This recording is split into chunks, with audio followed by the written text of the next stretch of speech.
ఇవాళ రాబోయే స్థానిక సంస్థలలో నాయకుల ఎన్నికలు అయిపోయినాయి, ఎమ్మెల్యేలు ఎమ్మెల్సీలు.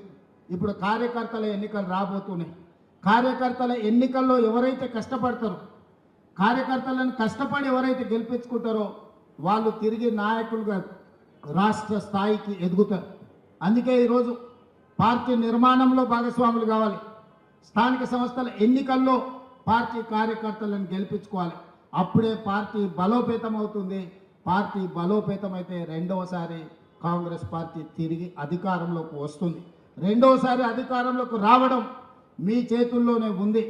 ఇవాళ ఈ వేదిక మీద నుంచి నేను ఒక్క మాట చెప్పదలుచుకున్న మిత్రులందరికీ, 94 నుంచి 2004 వరకు 2 సార్లు తెలుగుదేశం పార్టీ ఆనాడు అధికారంలో ఉన్నది. 2004 నుంచి 2014 వరకు ఆనాడు కాంగ్రెస్ పార్టీ 2 సార్లు అధికారంలో ఉన్నది. 2014 నుంచి 2023 వరకు టీఆర్ఎస్ 2 సార్లు అధికారంలో ఉన్నది.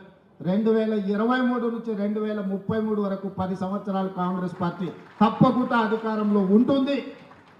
ఈరోజు ఎవరెవరైతే పార్టీ కోసం పనిచేస్తారో ఈ 10 సంవత్సరాలలో మిమ్మల్ని కాపాడుకున్న బాధ్యత పార్టీ తీసుకుంటుంది.